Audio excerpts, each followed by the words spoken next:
Friends, we are going to start with new topic transport. Clear? Transport क्या है? इससे पहले हमने रेस्पिरेशन पढ़ा, उससे पहले हमने nutrition in animal and plant पढ़ा. क्लियर? तो रेस्पिरेशन में हमने देखा था कि जो हम फूड खाते हैं वो फूड क्या होता है, ब्रेक डाउन हो जाता है. ऑक्सीजन जब हम ब्रीथिंग के थ्रू लेते हैं तो वो ऑक्सीजन क्या करती है, फूड को ब्रेक डाउन कर देती है. देन उसके बाद CO2 एंड वाटर बनता है. क्लियर? और एनर्जी रिलीज होती है.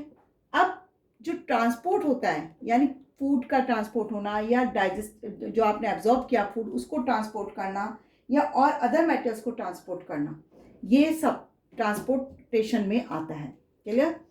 What is it transport? अब आप ये तो जानते ही हैं कि the body of every organism, चाहे वो प्लांट हो या एनिमल हो, is made up of cells. और large organism has millions and million of cells in its body. It means कि हमारी बॉडी सेल से मिलकर बनी हुई है और हमारी बॉडी में बहुत सारे मिलियन सेल्स प्रेजेंट होते हैं. क्लियर?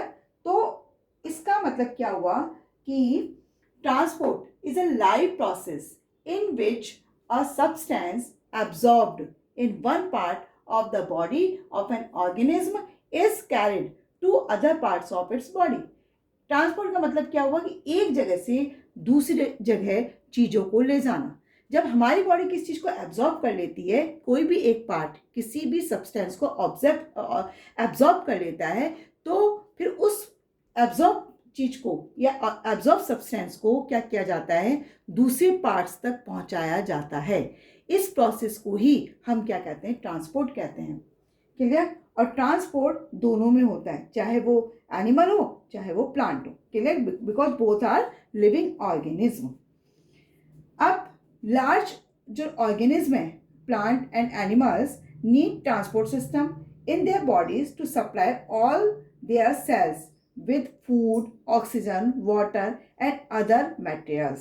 ये मैंने अभी एक्सप्लेन किया आपको कि किसी भी सब्सटेंस को ट्रांसपोर्ट करने के लिए, चाहे वो फूड हो, ऑक्सीजन हो, वाटर हो या कोई भी मटेरियल्स हो, ट्रांसपोर्ट करने के लिए क्या पाया जाता है, उनमें ट्रांसपोर्ट सिस्टम पाया जाता है. अब हम सबसे पहले बात करेंगे ट्रांसपोर्ट इन प्लांट.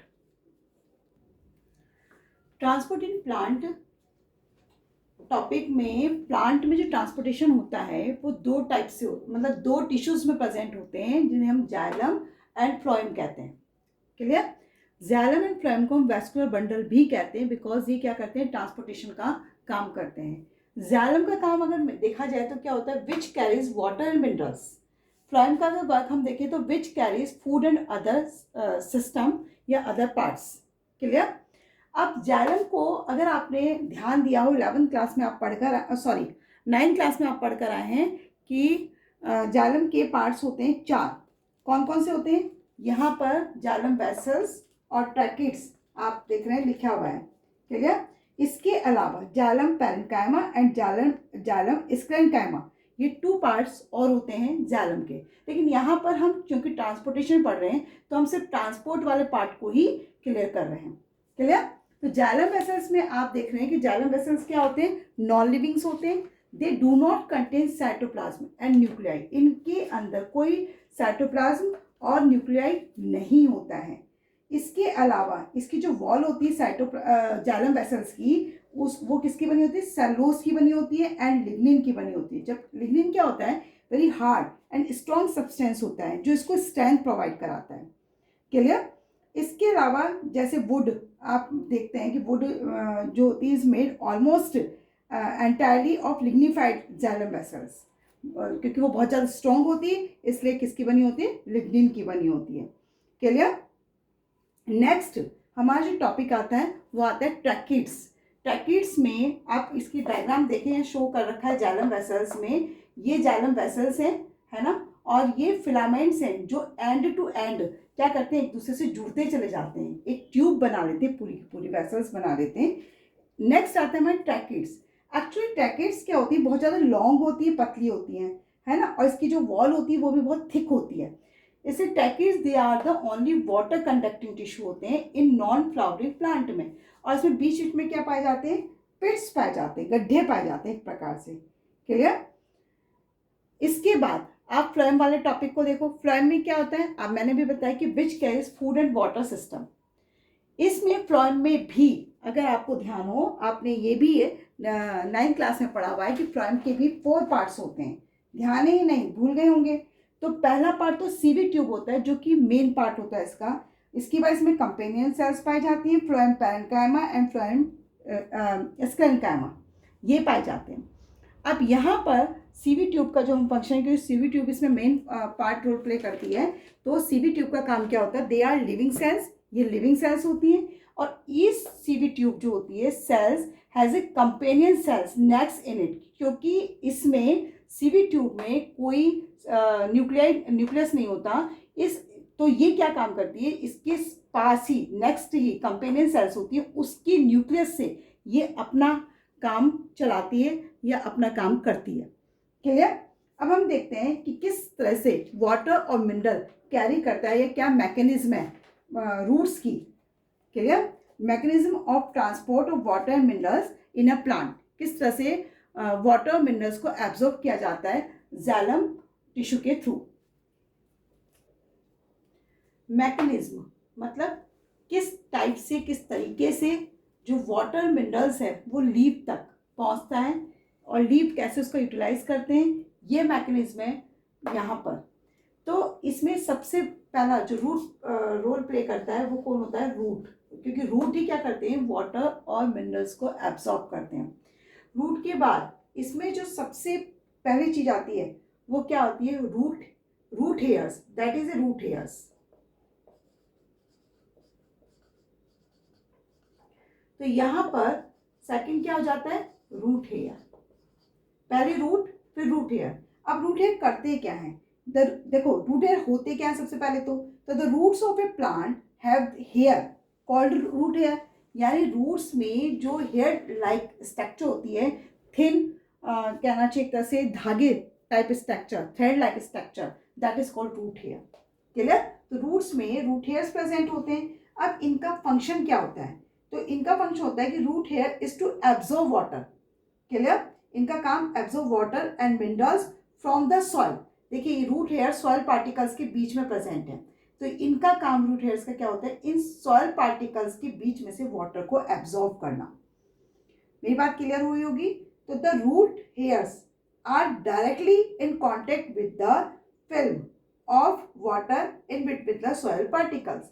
ये जो फिल्म मतलब होता है एक लेयर, है ना, वाटर की जो लेयर इन सॉइल पार्टिकल्स में बनी हुई है, उनके बीच में से रूट हेयर क्या करते हैं, उनको पार्टिकल्स को निकाल लेते हैं और पानी को निकाल लेते हैं और पूरा का पूरा वाटर क्या कर लिया जाता है, एब्जॉर्ब कर लिया जाता है। Water get into root hairs by the process of diffusion. Clear? Diffusion के थ्रू वाटर कहाँ चला गया, रूट हेयर में। अब ये जो वाटर और एंड मिनरल्स होते हैं absorb by the root hairs through the cell to cells by osmosis, यानी डिफ्यूजन के बाद ये कहाँ जा रहे हैं, सेल टू सेल्स। ये देखिए रूट हेयर्स, देन ये कहाँ पहुंचा रहे हैं, किसमें, सेल्स में। सेल्स वन बाय वन, एक सेल से दूसरी सेल में, इस तरह से सेल टू सेल्स ये पहुंचते हैं बाय ऑस्मोसिस। किस प्रोसेस के थ्रू पहुंचते हैं, ऑस्मोसिस के थ्रू पहुंचते हैं। क्लियर? एंड उसके बाद जब ये ऑस्मोसिस के थ्रू सेल टू सेल पहुंचते हैं और इसमें जो हेल्प करते हैं वो क्या होती है, एपिडर्मिस, और इसको हम क्या कहते हैं, रूट कॉर्टेक्स कहते हैं। Root cortex, epidermis, root cortex. Clear? और एंडोडर्मिस, यानी जब ये एंटर हो रहा है, इस चीज ये एंटर हो रहा है, इसको कह रहे हैं हम एंडोडर्मिस।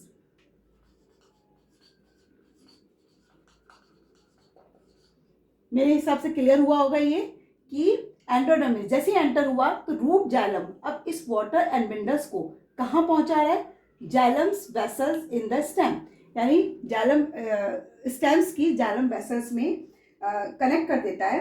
और उसके बाद द वाटर जो डिजॉल्व पोजीशन में, वाटर और मिनरल्स जो होते हैं वो डिजॉल्व कंडीशन में होते हैं, enters from the root xylem से कहाँ पहुंच जाते हैं, स्टेम्स जाइलम में। क्लियर? इसके बाद xylem vessels of the stem branch into the leaves. अभी कहाँ पहुंचते हैं, देखिए लीव्स तक पहुंचे। लीफ में पहुंचने के बाद लीफ का काम क्या होता है, फूड सिंथेसिस काम करने का होता है, वहाँ पर वाटर की नेसेसिटी होती है, तो इसलिए वहाँ वाटर पहुँच जाता है और ये क्या काम करते हैं, लीफ फोटोसिंथेसिस का काम करते हैं। क्लियर। इसके बाद जो वाटर एक्सेस मात्रा में प्रेजेंट होता है वो वाटर सेल्स के थ्रू, अगर इस हिस्से को आप देखें तो ये क्या कहलाता है, ट्रांसपिरेशन कर रहा है, क्योंकि ये पार्ट क्या कहलाता है, स्टोमेटा कहलाता है। आपको अगर ध्यान हो कि सेल्स के बीच में लोअर जो एपिडर्मिस होती है, this is a lower epidermis, इस लोअर एपिडर्मिस में क्या पाए जाते हैं, स्टोमेटा पाए जाते हैं, जो स्मॉल पोर्स लाइक स्ट्रक्चर होती है, इसके थ्रू एक्सेस वाटर जो है बाहर निकाल जाता है, जिस प्रोसेस को हम क्या कहते हैं, ट्रांसपीरेशन कहते हैं। मेरे ख्याल से ये आपको क्लियर हो गया होगा किस प्रकार से वाटर और मिनरल्स को एब्जॉर्ब किया जाता है from the soil. Transport in of food and other substance, जो फूड बन रहा है लीव्स में, आपको पता है फोटोसिंथेसिस के थ्रू लीव्स में फूड सिंथेसाइज होता है और फूड बनने के बाद उस फूड को ऑल पार्ट्स में ट्रांसपोर्ट किया जाता है। तो the transport of food from the leaves to other parts of the plant is called translocation, यानी फूड का दूसरे पार्ट्स में पहुंचने का जो प्रोसेस होता है उसे हम क्या कहते हैं, ट्रांसलोकेशन कहते हैं। अब ये पहुंचता कैसे सब पार्ट्स में, वो मैकेनिज्म हम फ्लोएम के थ्रू ये पहुंचता है। फूड जो है अभी हमने पढ़ा था कि जाइलम और फ्लोएम दो पार्ट्स होते हैं ट्रांसपोर्टेशन के लिए। जाइलम का काम क्या होता है, वाटर एंड मिनरल्स को पहुंचाना, जबकि फ्लोएम का वर्क क्या होता है, फूड को ट्रांसपोर्ट करना, बने हुए जो प्लांट लीव्स में फूड बन जाता है उस फूड को ट्रांसपोर्ट करना अदर पार्ट्स तक। Clear. Mechanism of transport of food in a plant, अब प्लांट में किस प्रकार से फूड का ट्रांसपोर्टेशन होता है। The movement of food in phloem take place by utilising energy. Clear. अभी हमने पढ़ा था कि ट्रांसलोकेशन के थ्रू फूड ट्रांसपोर्ट होता है ऑल पार्ट्स में, प्लांट के ऑल पार्ट्स में, चाहे ब्रांच हो, लीफ हो, रूट हो, स्टेम हो, एक्सेट्रा। क्लियर। तो फर्स्ट ऑफ ऑल कि sugar made in leaves, sugar जो किस में बन रहा है, लीव्स में। ओके। ये क्या करता है, लीव्स में लोडेड होता है, लोडेड इनटू, कहाँ लोडेड हो रहा है, सीवी ट्यूब में। तो sugar made in leaves is loaded into CV tube of phloem tissue by using energy from ATP. Clear. अब शुगर में कंटेंट रहता है वाटर, शुगर में क्या कंटेंट रहता है, वाटर। तो water enter into CV tube, ये जो वाटर है वो कहाँ एंटर हो रहा है, सीवी ट्यूब में। क्लियर। तो water enter into CV tubes containing sugar bye the process of osmosis. तो जो शुगर या शुगर में प्रेजेंट है वाटर, वो वाटर ऑस्मोसिस के थ्रू कहाँ पहुंच जाता है, सीवी ट्यूब में। और प्रोसेस क्या होता है, ऑस्मोसिस। क्लियर। सीवी ट्यूब में जैसे ही वाटर एंटर करता है तो due to which the pressure in the phloem tissue rises. Sieve tube क्या होती है, पानी से भर जाती हैं और उसमें क्या हो जाता है, हाई प्रेशर हो जाता है, high pressure produce in the phloem. Clear. अब ये जैसे ही हाई प्रेशर होता है तो फूड क्या करने लग जाता है, मूव करता है। फूड मूव और कहाँ पहुंच जाता है, इस फ्लोएम टिश्यू के through. Phloem tissue moves the food to all parts of the plants. जहां पहुंचता है वहां पर प्रेशर क्या रहता है, लेस रहता है। क्लियर। तो इस तरह से पूरे पार्ट में लीव्स में बना हुआ जो फूड है वो पूरे पार्ट्स में इस प्रोसेस के थ्रू पहुंचता है और इस प्रोसेस को हम क्या कहते हैं, ट्रांसलोकेशन कहते हैं। क्लियर। ट्रांसपोर्ट इन एनिमल्स में जो ट्रांसपोर्टेशन का काम करता है वो है ब्लड। ब्लड सबसे इंपॉर्टेंट रोल प्ले करता है। रेड कलर का लिक्विड होता है जो हमारी बॉडी में प्रेजेंट होता है। क्लियर। और रेड कलर क्यों होता है, बिकॉज आरबीसी सेल्स में एक पिगमेंट प्रेजेंट होता है जिसे हीमोग्लोबिन कहते हैं, उससे कारण ब्लड का रंग रेड होता है। ब्लड के कंपोनेंट्स क्या होते हैं, ब्लड के टू कंपोनेंट्स हैं, एक होता है प्लाज्मा, दूसरा होता है सेल। प्लाज्मा जो है वो लिक्विड पार्ट होता है ब्लड का, तो liquid part of blood is called plasma. Clear. इस प्लाज्मा में जो सबसे ज़्यादा कंटेन करके रखता है 90% वाटर इसमें प्रेजेंट रहता है। इसी वाटर में बहुत सारी चीज़ें डिजॉल्व हो रहती हैं, जैसे कि protein, digested food, carbon dioxide यानी वेस्ट प्रोडक्ट भी कह सकते हैं, और हार्मोन्स एक्सेट्रा। ये सारे पार्ट्स इसमें डिजॉल्व रहते हैं और इसीलिए इसको सर्कुलेशन में पार्टिसिपेट करता है। चलिए, सेकंड, जो सेल्स होता है उसको हमने 3 पार्ट्स में क्लासिफाई किया है, आरबीसी, डब्ल्यूबीसी एंड प्लेटलेट्स। हम वन बाय वन एक एक की स्टडी करते हैं। सबसे पहले हम आरबीसी की बात करेंगे। आरबीसी क्या होता है?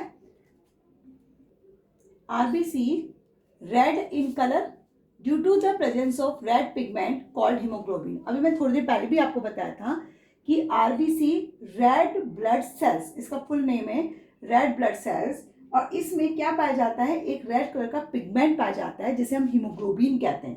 क्लियर? इसी कारण आरबीसी का कलर भी रेड होता है और ब्लड का कलर भी रेड होता है। क्लियर? अब ये रेड ब्लड सेल्स क्या करती हैं? ऑक्सीजन को कैरी करती हैं। आरबीसी ऑक्सीजन को कैरी करता है और कहाँ तक? From the lungs to all part the body, यानी लंग्स से ही कैरी करती हैं ऑक्सीजन को और कहाँ पहुँचाती हैं? पूरे बॉडी पार्ट्स तक पहुँचाती हैं। इसमें सबसे इंपॉर्टेंट रोल जो प्ले करता है वो होता है haemoglobin. Actually haemoglobin present in red blood cells which carry oxygen in the body. Clear?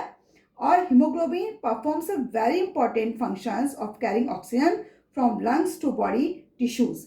It means haemoglobin को शॉर्ट फॉर्म में HB भी लिखते हैं। क्लियर? तो ये हीमोग्लोबिन ऑक्सीजन से रिएक्ट करता है और क्या बनाता है? HbO2, ऑक्सी हीमोग्लोबिन बना लेता है। और ये ऑक्सी हीमोग्लोबिन कहाँ पहुंच जाता है? सेल्स में। ये क्या है? हमारी सेल्स है। सेल्स में आकर ये यहाँ पर क्या करता है? O2 तो छोड़ देता है और यहाँ से क्या निकलती है? CO2। ये CO2 फिर अगेन HbCO2 से रिएक्ट करता है और कहाँ पहुंचा देता है? लंग्स में। और लंग्स के थ्रू ये कहाँ निकल जाता है? आउट, यानी एक्सेल हो जाती है। क्या? Carbon dioxide. मेरी बात समझ आई? देखिए, सबसे पहले लंग से इसने क्या लिया? लंग से ऑक्सीजन, जिसने किससे रिएक्ट करा? हीमोग्लोबिन से। हीमोग्लोबिन से रिएक्ट करके अब क्या बनी? HbO2 यानी ऑक्सी हीमोग्लोबिन, जिसे इसने, क्योंकि हीमोग्लोबिन ऑक्सीजन से रिएक्ट कर कर कहाँ पहुंचा रहा है? ट्रांसपोर्ट कर रहा है सेल्स तक। किसको? ऑक्सीजन को। और ये ऑक्सीजन सेल में पहुंचने के बाद ऑक्सीजन सेल्स को मिल जाती है, जहां पर वो फूड से रिएक्शन कर कर कार्बन डाइऑक्साइड और वाटर बनाती है। ये कार्बन डाइऑक्साइड अगेन हीमोग्लोबिन के थ्रू लंग्स तक पहुंचती है और जहां इसे बाहर, बॉडी से बाहर निकाल दिया जाता है। ये किसका फंक्शन है? हीमोग्लोबिन का फंक्शन है। तीसरी बात क्या आती है? 2 बातें आपको समझ आ गई होगी कि आरबीसी में पहली चीज की हीमोग्लोबिन प्रेजेंट होता है, सेकंड पॉइंट की हीमोग्लोबिन ऑक्सीजन से रिएक्ट कर कर सेल्स तक पहुंचाता है। अब तीसरी बात क्या आती है कि रेड ब्लड सेल्स जो होती हैं, एक तो शेप में सर्कुलर होती हैं और दूसरी बात डू नॉट हैव न्यूक्लियाई। इनके पास न्यूक्लियाई नहीं होता है। Do not have nuclei.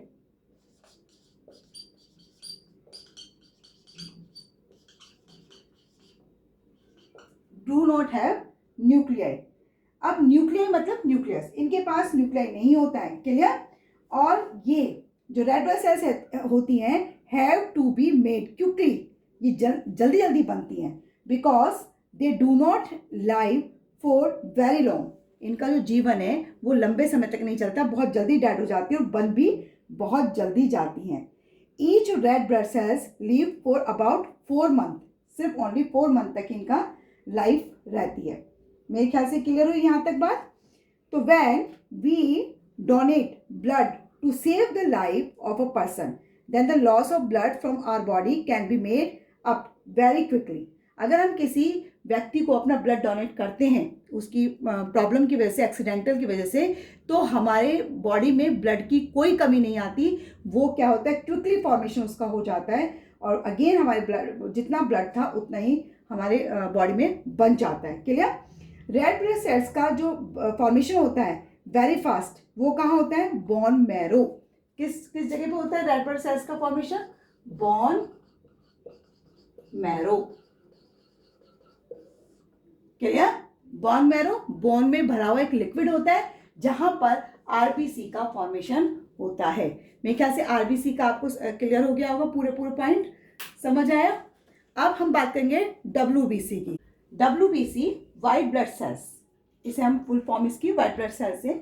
इनका काम क्या होता है? They fight infection and protect us from disease. It means कि ये जो इन्फेक्शन में हो जाता है, यानी जो बैक्टीरिया हमारे अंदर एंटर कर जाते हैं, उनसे क्या करती है? फाइट करती है और हमें प्रोटेक्ट करती है उस डिजीज से।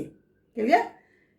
क्यों करती है? Because WBC fight against germs and other foreign bodies which causes disease. यानी कि ये फाइट या प्रोटेक्ट किस लिए करी? क्योंकि जो एंटर कर रहे हैं हमारी बॉडी के अंदर जर्म्स, उनके साथ फाइट करना और क्या करना? डिजीज से हमें प्रोटेक्ट करना।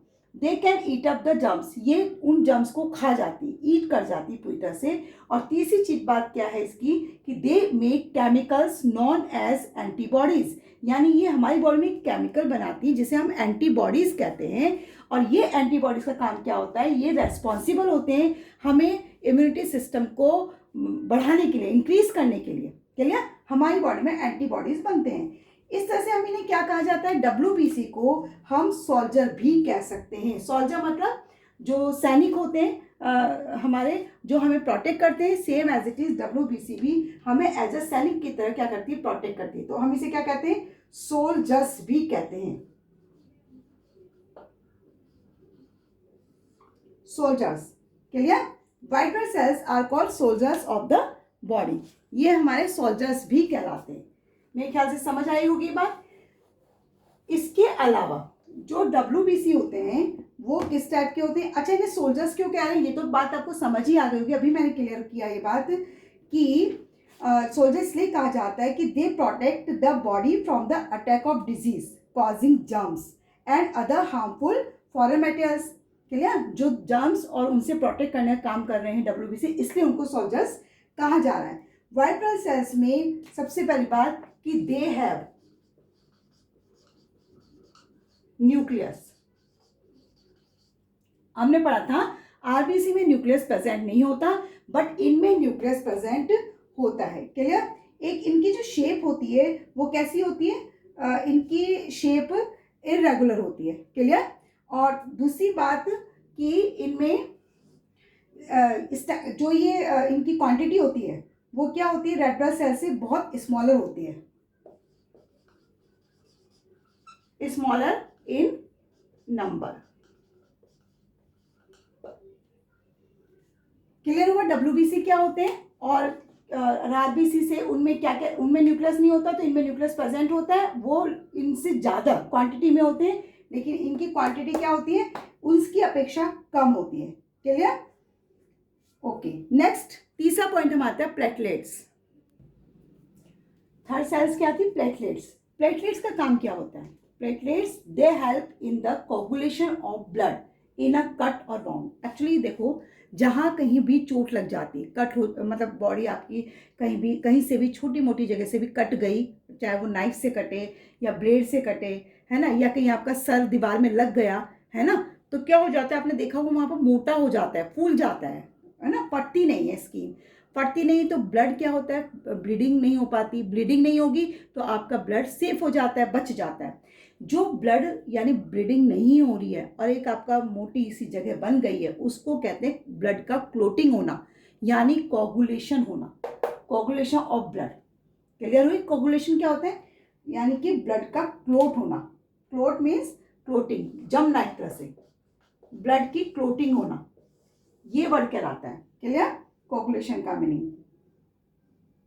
अब सबसे पहले जो हमने बात करी कि ये कोगुलेट कर देता है ब्लड को, जिससे कि हमारे ब्लड में ब्लड बहने से रुक जाता है और सेफ हो जाता है, यानी ब्लड की कमी बॉडी को नहीं होती है। क्लियर? सेकंड बात क्या है कि टाइनी फ्रेगमेंट्स होते हैं। क्लियर? प्लेटलेट जो होते हैं वो टाइनी, मतलब एक तरह से समझ लीजिए पार्टिकल्स, समझ लीजिए छोटे छोटे पार्टिकल्स होते हैं, और इनका भी फॉर्मेशन किस में होता है? बोन मैरो में होता है। क्लियर? बोन मैरो भी मैंने बताया था क्या होता है कि जो बोन में एक लिक्विड मैट्रिक्स भरा रहता है उसे हम कहते हैं बोन मैरो। क्लियर? अब ये तीनों सेल्स आपने पढ़ ली, ब्लड में प्लाज्मा पढ़ लिया आपने क्या होता है। अब हम देखते हैं कि अभी हमने पढ़ लिया कि ब्लड के कंपोनेंट्स क्या होते हैं। ब्लड के कंपोनेंट्स हमने पढ़े 2 होते हैं, प्लाज्मा और सेल्स। और सेल्स में हमने क्या पढ़ा कि आरबीसी, डब्ल्यूबीसी और प्लेटलेट्स, ये 3 उसके सेल्स के टाइप्स होते हैं। क्लियर। अब हम पढ़ेंगे कि ब्लड का फंक्शन क्या है। वैसे तो आपको इससे आइडिया लग गया होगा कि ब्लड क्या फंक्शन करता है, क्योंकि ब्लड का काम है सर्कुलेशन करने का। तो ब्लड सर्कुलेट कर रहा है, क्या सर्कुलेट करता है, चाहे फूड हो, कार्बन डाइऑक्साइड हो, ऑक्सीजन हो, वेस्ट प्रोडक्ट हो, एक्सेट्रा। इन सबको सर्कुलेट करने का काम कौन कर रहा है, ब्लड ही करता है। तो अब हम क्या पढ़ रहे हैं, function of blood.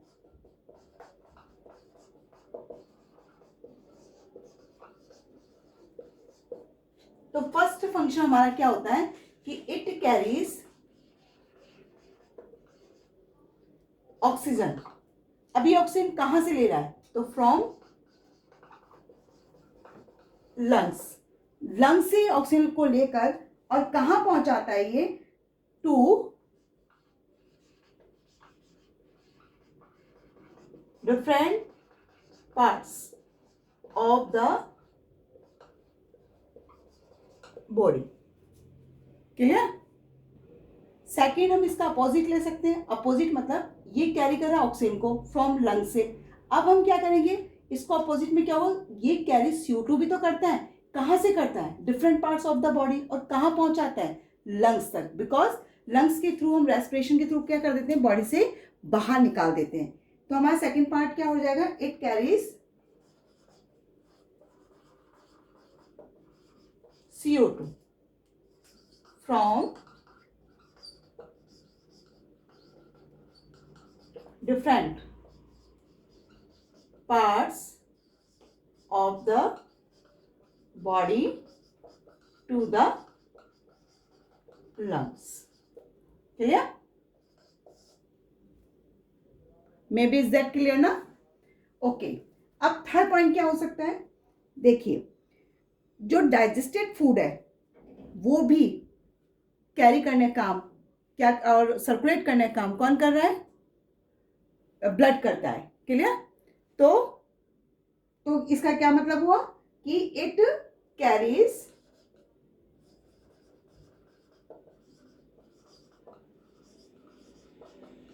Digested food from small, तुम्हें पता है ना कि जो डाइजेस्टेड फूड है यानी एब्जॉर्ब कहाँ होता है, स्मॉल इंटेस्टाइन में, इसलिए हमने लिखा है फ्रॉम स्मॉल इंटेस्टाइन। क्लियर। और कहाँ तक जाएगा, small intestine to the all parts of the body. मेरे ख्याल से क्लियर हुआ होगा पॉइंट। फोर्थ पॉइंट क्या हो सकता है, ये और भी किन किन चीजों को कैरी करता है, ये हार्मोन्स को भी कैरी करता है। तो हम नेक्स्ट पॉइंट क्या लिख सकते हैं कि it carries hormones.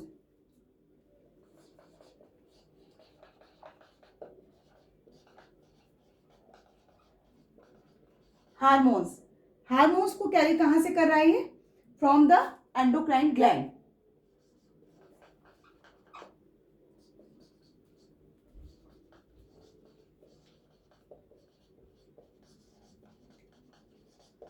to the all body parts. Clear. Next fifth point क्या हो जाएगा हमारा, ओके फिफ्थ पॉइंट क्या हो जाएगा, it carries.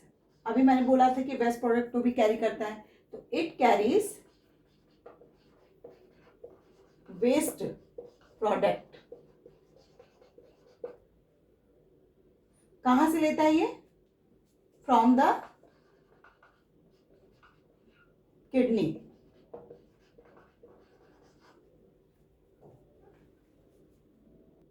Kidney for excretion.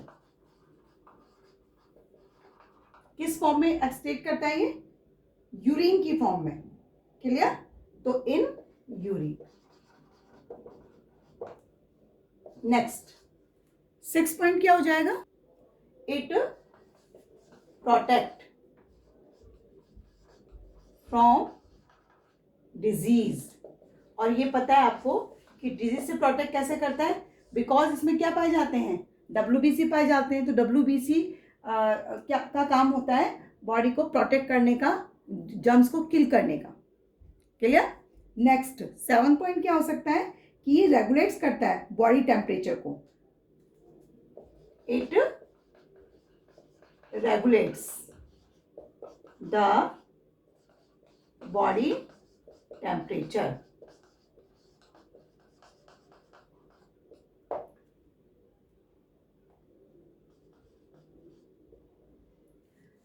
Human circulatory system, actually जो ट्रांसपोर्ट होता है इन एनिमल्स में, the main transport system in human being is the blood circulatory system. Clear. तो यहाँ पर जो हम पढ़ेंगे ह्यूमन सर्कुलेटरी सिस्टम में, वो हम क्या पढ़ रहे हैं, ह्यूमन के अंदर ब्लड सर्कुलेटरी सिस्टम की स्टडी कर रहे हैं। एक्चुअली इसके जो मेन पार्ट्स होते हैं, इस स्ट्रक्चर की बात करेंगे सबसे पहले हम। तो इसके जो मेन पार्ट्स होते हैं वो क्या है, हार्ट, आर्टरीज, वेंस और कैपिलरीज, जो कि सर्कुलेट करते हैं ब्लड को पूरी ऑल बॉडी पार्ट्स में। क्लियर।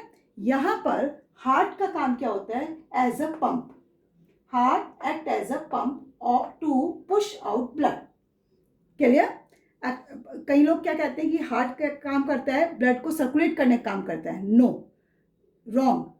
हार्ट का काम सिर्फ ओनली पुश करना होता है ब्लड को, यानी पंपिंग की तरह। जैसे कि आप साइकिल में हवा भरते हैं पंप की सहायता से, तो एक जगह पे आप उस पर पंप करते हैं, पूरी बॉडी में सर्कुलेट हो जाता है वो हवा। इसी तरह से कार के टायर्स में एक्सेट्रा। तो इसी प्रकार हार्ट भी एज अ पंप की तरह बिहेव करता है, जिससे कि पूरी बॉडी पार्ट में ब्लड सर्कुलेट होता है। क्लियर। अब हार्ट की स्ट्रक्चर की हम स्टडी करेंगे। क्लियर। तो यहाँ पर आप देखिए क्या होता है, heart is a 9th class में पढ़ा है कि जो हार्ट के टिश्यूज होते हैं उन्हें हम क्या कहते हैं, कार्डिक टिश्यू कहते हैं। और जो मसल्स होती हैं उन्हें कार्डिक वर्ड ही हार्ट के लिए यूज किया जाता है। क्लियर। तो यहाँ पर जो मसल्स होती है जिनसे मिलकर बना हुआ है, उसे क्या कहते हैं, cardiac muscles.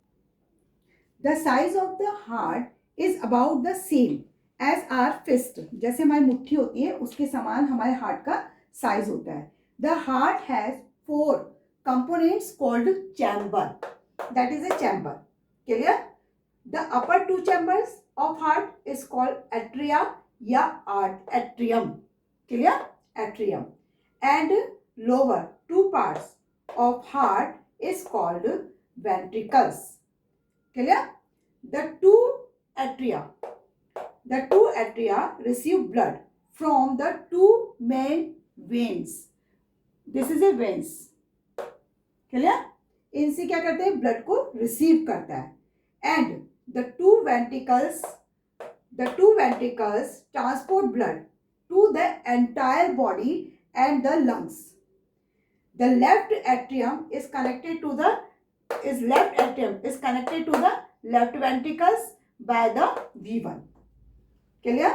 And the right atrium connected to the right ventricles to another valve V2. This is a V1 and V2 valve. It is function. इन दोनों का function क्या होता है कि दोनों both valves prevent the backflow of blood into the atria when the ventricles connect to the pump blood out of the heart to the rest of the body. It means कि V1 और V2 का काम क्या होता है, ये back flow को रोक देते हैं। जो ब्लड वेंट्रिकल में आ गया है उसे वापस एट्रियम में जाने से रोक देते हैं। ये इनका फंक्शन होता है। क्लियर। दोनों का।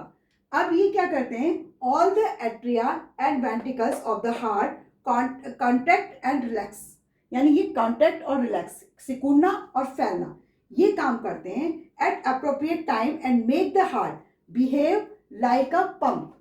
इसके थ्रू ये पंप की तरह बिहेव करते हैं, जिससे कि ब्लड क्या होता है, पूरी बॉडी पार्ट में सर्कुलेट होता है। क्लियर। इसकी जो वॉल्व होती है वो थिकर होती है। देखिए मस्कुलर वॉल्व है जो थोड़ी क्या होती है, थिक वॉल्व होती है। अ शीट ऑफ टिश्यूज, जो इसके टिश्यूज होते हैं, जो आउटर लेयर होती है, sheet of tissues called pericardium. This is A pericardium, यानी पेरिकार्डियम से एक मेम्ब्रेन टाइप स्ट्रक्चर या टिश्यूज होते हैं जो इस हार्ट को क्या करते हैं, घेरे रखते हैं, जिसे प्रोटेक्शन का काम भी ये करते हैं। The chambers of the heart are separated. देखिए ये और ये दोनों एक दूसरे से सेपरेट रहते हैं। तो chambers of heart are separated by the partition called septum. This is a septum. ये क्या कहलाता है? आपका सेप्टम कहलाता है. क्लियर? ये आपकी क्या है? स्ट्रक्चर है. इस ब्लड जब इस हार्ट में आ जाता है तो उसे लाने ले जाने सबका काम क्या होता है? कोई वेन करती है या फिर क्या करती है? आर्टरीज करती हैं. और साथ में कैपिलरीज भी इसके साथ वो रहती हैं जुड़ी हुई, क्योंकि कैपिलरीज एक से लेती हैं दूसरे में डाल देती हैं. तो वेन और आर्टरीज ये क्या करती हैं? ब्लड को पूरी बॉडी में सर्कुलेट करने का काम करती हैं. अब हम पढ़ेंगे इसकी मैकेनिज्म, कि मैकेनिज्म क्या होती है हार्ट की. Mechanism of heart. Mechanism heart में the heart beats non stop all the time. ये आप भी जानते हैं कि हार्ट बीट रेगुलर चलती रहती है. जब स्टॉप होगी तो आप भी स्टॉप हो जाएंगे. क्लियर? तो heart beats non stop all the times. Heart beat is due to the rhythmic contraction and relaxation. Rhythmic मतलब आपने देखा होगा धक धक धक धक धक धक, ये होता है ना. तो पहले हार्ट कॉन्ट्रैक्ट होता है, नहीं सिकुड़ता है, फिर रिलैक्स हो जाता है, फिर सिकुड़ता है, फिर रिलैक्स होता है. इसका रीज़न क्या होता है? ताकि क्या करे? पुश करे, ब्लड को पुश करे अरोटा और वेन्स में, ताकि वो आराम से सर्कुलेट कर सके ऑल बॉडी पार्ट्स में. क्लियर? इसमें जो बोथ एट्रियम जो होते हैं ये टुगेदर मतलब साथ साथ ही कॉन्टैक्ट होते हैं और साथ साथ ही रिलैक्स होते हैं. Same as it is ventricle भी क्या करते हैं? दोनों ही एक साथ रिलैक्स होते हैं, एक साथ ही कॉन्टैक्ट होते हैं. क्लियर? तो अब हम इसके मैकेनिज्म के कुछ पार्ट्स पढ़ते हैं. देखिए, फर्स्ट पार्ट है कि जो पल्मोनरी वेन्स होती है, पल्मोनरी वेन्स होती है वो क्या करती है? ब्रिंग करती है ऑक्सीजनेट ब्लड को from the lungs into the left atrium. यानी पल्मोनरी वेन्स का सबसे मेन काम क्या है? ये लंग्स से ब्लड को, जो ऑक्सीजनेटेड ब्लड होता है, यानी जिसमें ऑक्सीजन मिक्स रहती है, उस ब्लड को ब्रिंग करता है और कहाँ पहुंचाता है? लेफ्ट एट्रियम में. क्लियर? सेकंड है कि when the left atrium contact the oxygenated blood is pushed into the left ventricle by valve V1. अब ये लेफ्ट एट्रियम जो है वो क्या होगा? एकदम कांटेक्ट होगा, यानी सिकुड़ेगा. तो जब सिकुड़ेगा तो पूरा ब्लड का प्रेशर यहाँ वॉल्व पर पड़ेगा, और वॉल्व चूंकि मस्कुलर है तो वो ओपन हो जाता है, और वॉल्व ओपन होते ही जो ब्लड है वो कहाँ पहुँच जाता है? लेफ्ट वेंट्रिकल में पहुँच जाता है V1 वॉल्व के थ्रू. नेक्स्ट थर्ड पॉइंट कह रहा है ये, when the left ventricle contract the oxygen blood is forced into the main artery aorta.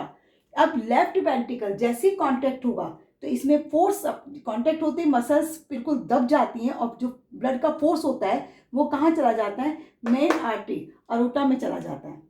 Fourth point, aorta carries blood to all the organs of the body and gives O2 to the body cells. Since the blood loses oxygen here and produces carbon dioxide during respiration, enters into blood. This deoxygenated blood is carried by main vein vena cava to the right atrium. Clear? It means कि जो left atrium से left ventricle में blood आया, जो oxygen blood था, ये oxygen blood pressure के through main arteries aorta के थ्रू कहाँ पहुँच जाता है? अरोटा के थ्रू कहाँ पहुँच रहा है? बॉडी ऑर्गन्स में. बॉडी ऑर्गन्स में पहुंचते ही यहाँ ऑक्सीजन को लॉस कर दिया जाता है, निकाल दिया जाता है. किसके थ्रू निकाल जाता है? क्योंकि यहाँ पर बॉडी ऑर्गन्स में जो फूड प्रेजेंट होता है वो ऑक्सीजन से रिएक्ट कर कर क्या बना देता है? Carbon dioxide water. ये आप पढ़ चुके हैं रेस्पिरेशन में. तो यही कार्बन डाइऑक्साइड यहाँ पर रेस्पिरेशन के थ्रू रिलीज होती है, produce carbon dioxide during respiration. और ये कार्बन डाइऑक्साइड अब चूंकि ब्लड ने अब कार्बन डाइऑक्साइड को कैरी कर लिया है, तो कार्बन डाइऑक्साइड को कैरी करते ही वो ब्लड क्या हो जाता है? डीऑक्सीजनेटेड हो जाता है. ठीक है? और ये डीऑक्सीजनेटेड ब्लड अब मेन वेन, ये देखिए मेन वेन किसके थ्रू? वेना कावा के थ्रू. ये मेन वेन है वेना कावा, जिसके थ्रू ये ब्लड कहाँ पहुंचता है? राइट एट्रियम में पहुंचता है. क्लियर? अब वेन, फिफ्थ पॉइंट आएगा, when right atrium contact deoxygenated blood is pushed into the right ventricle by valve V2. Actually body organ से जब ब्लड वेना कावा के थ्रू कहाँ पहुँचता है? लंग्स में वेना कावा के थ्रू कहाँ पहुँचता है? राइट एट्रियम में पहुँचता है. तो राइट एट्रियम से ये ब्लड अब कहाँ पहुँच जाता है? राइट वेंट्रिकल में पहुँच जाता है वॉल्व V2 के थ्रू. क्लियर?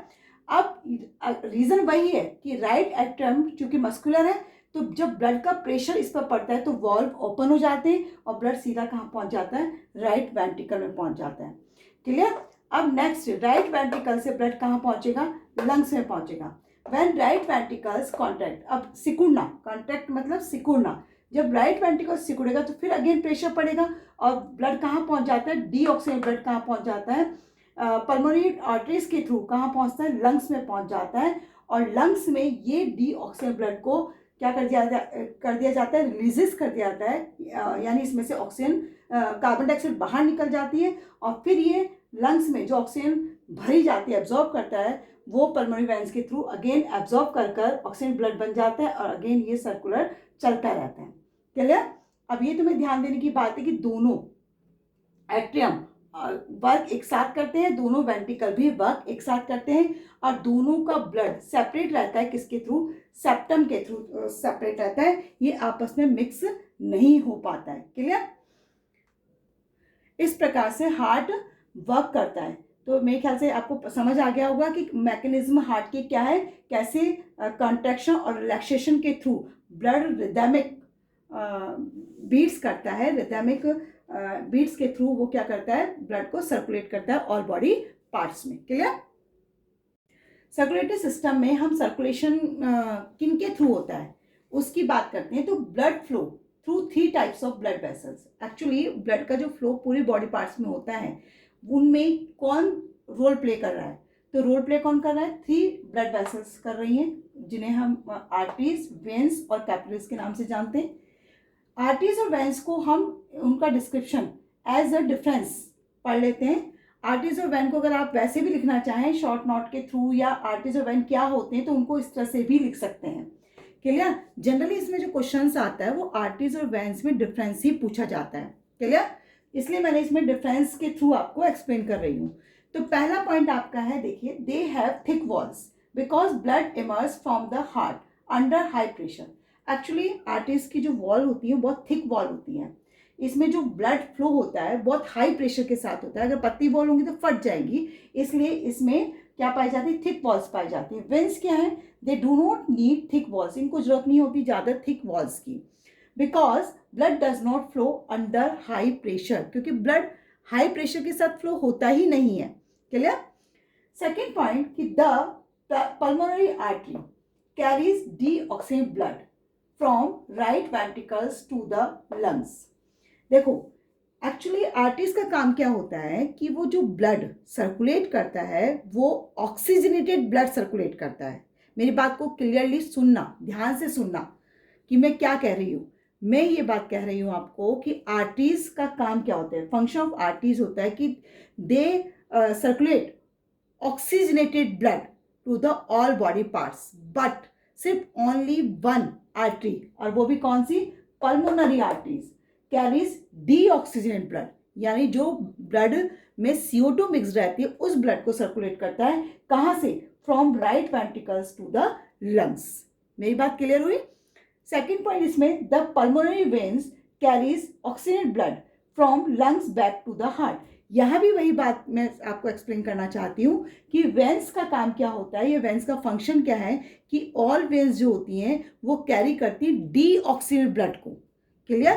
कहाँ से, सेल्स, जो ऑर्गन्स होते हैं, सेल्स होती हैं, वहाँ से लेकर लंग्स तक, बट सिर्फ ओनली एक वेन जो पल्मोनरी वेन होती है वो ऑक्सीजन ब्लड को कैरी करती है, और कहाँ से कैरी करती है, लंग्स से, और कहाँ पहुँचाती है, हार्ट तक, ऑक्सीजन ब्लड जिसमें कि ऑक्सीजन मिक्स रहती है। दोनों पॉइंट क्लियर हुए कि आर्टरीज का काम क्या था, ऑक्सीजनेटेड ब्लड को सर्कुलेट करने का, लेकिन इनमें सिर्फ एक पल्मोनरी आर्टरी ही डीऑक्सीजन ब्लड को सर्कुलेट कर रही है। वेन्स का काम क्या था, डीऑक्सीजन ब्लड को सर्कुलेट करने का, पर इसमें एक वेन जो है ऑक्सीजन ब्लड को सर्कुलेट कर रही है। क्लियर हुई मेरी दोनों बातें। थर्ड पॉइंट हम देख रहे हैं कि मेन आर्टरीज, उसको हम क्या कहते हैं, अरोटा कहते हैं, जबकि वेन्स में मेन वेन्स क्या कहलाती है, वेना कावा कहलाती है।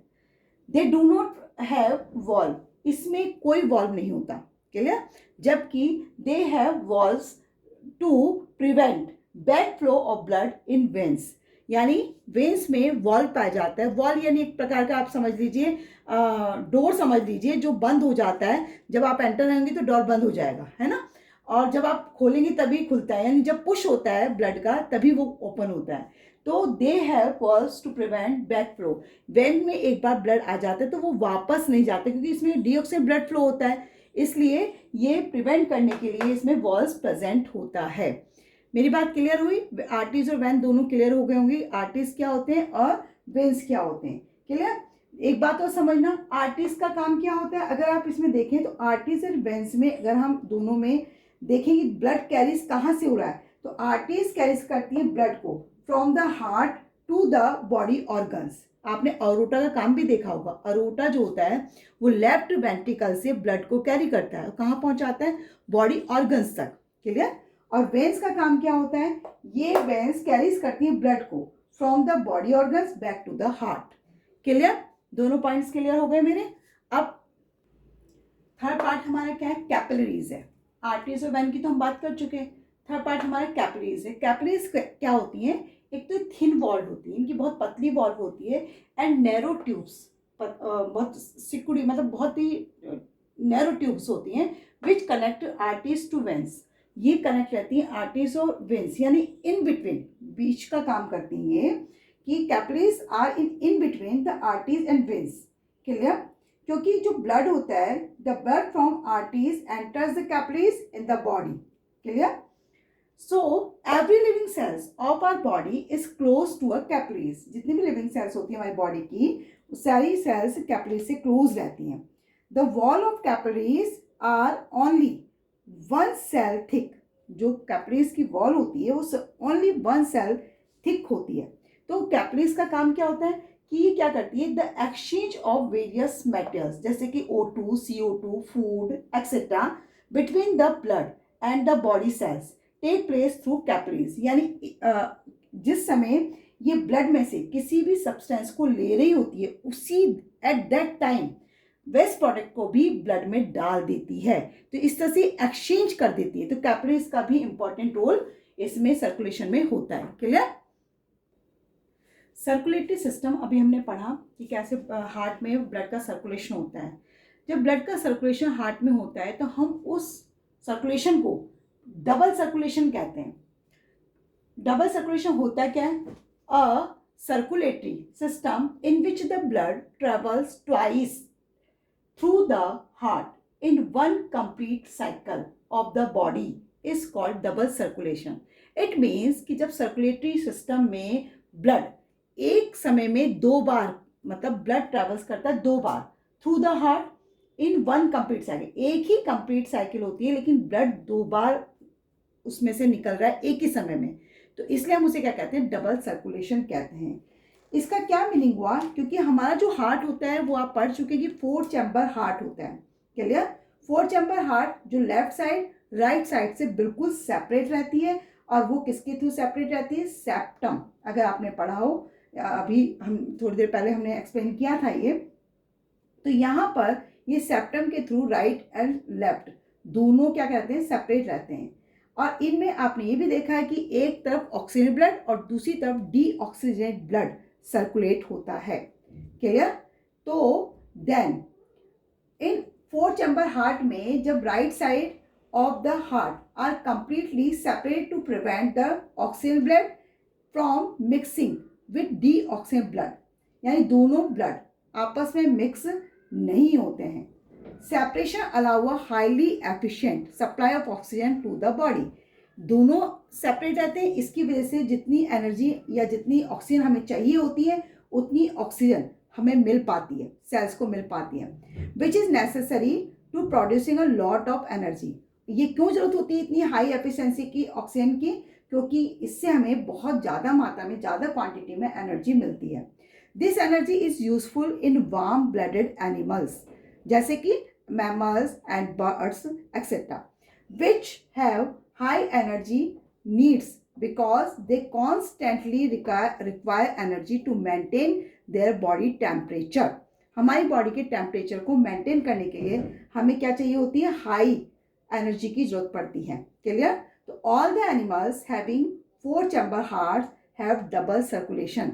जितने भी एनिमल्स में 4 चैम्बर हार्ट होता है वो क्या शो करते हैं, डबल सर्कुलेशन शो करते हैं। वैसे तो आपने 9th क्लास में पढ़ा हुआ है कि जो कोल्ड ब्लडेड एनिमल्स होते हैं, जैसे एम्फीबियन एंड मैनी रेप्टाइल्स, ये क्या होते हैं, कोल्ड ब्लडेड एनिमल्स होते हैं। तो whose body temperature depends on the temperature in the environment, उनका जो बॉडी का टेम्परेचर होता है वो डिपेंड करता है एनवायरनमेंट पे। तो क्लियर हुआ कि जिनके 4 चैम्बर हार्ट होते हैं वो क्या करते हैं, डबल सर्कुलेशन शो करते हैं। क्लियर। अब हम बात करेंगे हार्ट बीट की, कि हार्ट बीट क्या होता है। टॉपिक आता है नेक्स्ट, सर्कुलेशन में हार्ट बीट क्या होती है। तो one complete contraction and relaxation of the heart is called the heart beat, यानी एक बार कंट्रैक्शन होता है और उसी टाइम उसके बाद रिलैक्सेशन होता है, तो इसको हम क्या कहते हैं, हार्ट बीट कहते हैं। Clear. The heart beat usually beats about 70 to 72 times, clear, in minute when we are resting. जब कोई पर्सन रेस्ट कंडीशन में होता है, आरामदायक स्थिति में होता है, तो उस समय उसकी जो हार्ट बीट होती है वो 70 to 72 टाइम्स इन मिनट्स में होती है, पर मिनट होती है मतलब। और हार्ट बीट को मेजर करने के लिए जो इंस्ट्रूमेंट यूज किया जाता है उसे क्या कहते हैं, स्टेथोस्कोप कहते हैं। आपने देखा भी होगा, डॉक्टर्स स्टेथोस्कोप के थ्रू हमारी हार्ट बीट को चेक करते हैं। क्लियर। अच्छा, लेकिन क्या जो जब रेस्ट कंडीशन में तब तो हार्ट बीट 70 to 72 है, लेकिन फिजिकल एक्सरसाइज करते हुए या रनिंग के टाइम भी आपकी जो हार्ट बीट है वो 70 से 72 टाइम्स ही रहती है? नहीं, तब आपकी हार्ट बीट क्या हो जाती है, इंक्रीज हो जाती है। Clear. Same pulse, the expansion of N artery each time the blood is forced into it. जब भी आर्टरीज में ब्लड फ्लो होता है फोर्स के साथ, तो आर्टरीज क्या हो जाती हैं, क्योंकि मस्कुलर होती हैं तो फैल जाती हैं, एक्सपेंड हो जाती हैं, तो उसको हम क्या कहते हैं, पल्स कहते हैं। The pulse rate of an adult person while resting, जब कोई भी एडल्ट पर्सन रेस्ट कंडीशन में होता है तो उसकी जो पल्स रेट होती है वो 70 to 72 पर मिनट ही होती है, एज इट इज जैसे कि हार्ट बीट होती है। क्लियर। बट जब वो एक्सरसाइज या रनिंग वगैरह करता है तो उस समय इसकी पल्स रेट क्या हो जाती है, इंक्रीज हो जाती है। पहले टाइम में आपने देखा होगा कि जो पल्स रेट को चेक किया जाता था, डॉक्टर चेक करते थे, वो क्या करते थे, रिस्ट पर उंगली रखकर। देखा है आपने, the pulse is traditionally taken about the wrist, जो आपकी रिस्ट होती है जहाँ पर आप वॉच को बांधते हैं, वो वहाँ पर फिंगर को रखकर क्या चेक किया जाता था, पल्स रेट को चेक किया जाता था। क्लियर। और उसके अलावा वो वॉच यानी घड़ी में भी टाइम को देखते रहते थे, same time looking into the watch. तो doctors can tell by counting the pulse rate, जो उस समय वो क्या करते हैं, पल्स रेट को काउंट कर रहे होते हैं, है ना, एंड लिसनिंग, और उसको सुन रहे होते हैं, to heart beat whether a person is well और नॉट, कि जो जिस पर्सन की वो पल्स रेट को चेक कर रहे हैं कि वो पर्सन सही है, बीमार तो नहीं है, इस चीज को वो चेक किसके थ्रू करते हैं, पल्स रेट के थ्रू करते हैं। क्लियर हुआ, पल्स क्या होता है, हार्ट बीट क्या होता है। Next, blood pressure.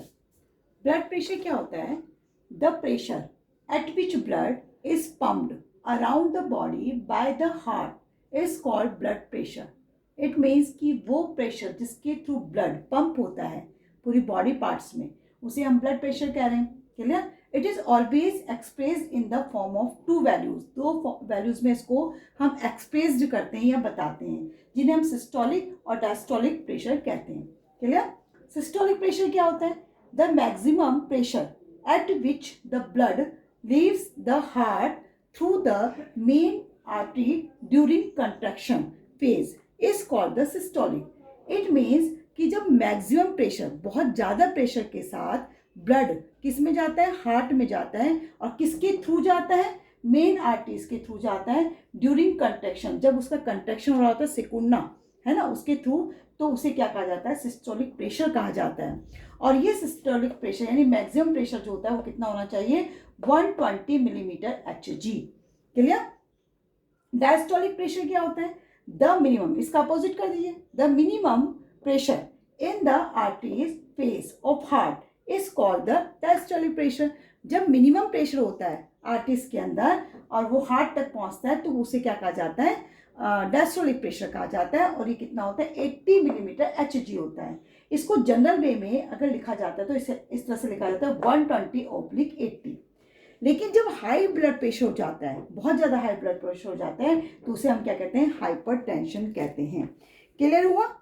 अब they also vary with age, जैसे कि फॉर एग्जाम्पल एक यंग पर्सन है, अ यंग पर्सन में हैव ब्लड प्रेशर ऑफ 110/75, यानी 110 उसका सिस्टोलिक प्रेशर है और 75 उसका डायस्टोलिक प्रेशर है। But at the age of 60 years it could be, कितना हो जाता है वो 145/90, यानी 145 उसका मैक्सिमम या सिस्टोलिक होगा और मिनिमम उसका कितना होगा 90 होगा। तो हाई ब्लड प्रेशर को क्या कहा जाता है, हाइपरटेंशन कहा जाता है। और हाइपरटेंशन यानी high blood pressure causes the contraction of arteries, small arteries. Clear? मेरे ख्याल से ब्लड प्रेशर समझ आ गया हो क्या होता है। अब ब्लड प्रेशर को हम मेजर करते हैं, measured by using an instrument called sphygmomanometer. Clear हुआ? ब्लड प्रेशर को जिससे हम मेजर करते हैं उस इंस्ट्रूमेंट को हम क्या कहते हैं, स्पेगमोमेनोमीटर। और ये आपने देखा होगा कि जब डॉक्टर्स ब्लड प्रेशर हाई या लो देखना होता है तो वो आपके जो आर्म होती है उस पर क्या करते हैं, एक कपड़ा सा होता है उसके थ्रू उसको रैप कर देते हैं और उससे आपके ब्लड प्रेशर को मेजरमेंट करते हैं। क्लियर? यहाँ तक आपको क्लियर हुआ कि किस तरह से ब्लड प्रेशर मैक्सिमम और लोवेस्ट होता है, मेजर किया जाता है। ह्यूमन बॉडी में एक system lymphatic system, clear? Lymphatic system क्या होता है, प्रेजेंट होता है ह्यूमन बॉडी में। तो ये है क्या कि a system of tiny tubes called lymph vessels and lymph nodes in the human body which transport the liquid called lymph from the body tissues of the blood circulatory system is called lymphatic system। मतलब ऐसा system जिनमें छोटी tubes पाई जाती हैं जिन्हें हम lymph vessels कहते हैं एंड लिम्फ नोड्स, गांठें, है ना, एक जो वेसल्स की गांठें बन जाती हैं एक जगह पर इकट्ठा होकर, उन्हें हम लिम्फ नोड्स कहते हैं इन ह्यूमन बॉडी के अंदर, जो ट्रांसपोर्ट करती है एक लिक्विड को जिसे हम लिम्फ कह रहे हैं। कहाँ से? From the body tissues of the blood circulatory system, वहां से लेकर।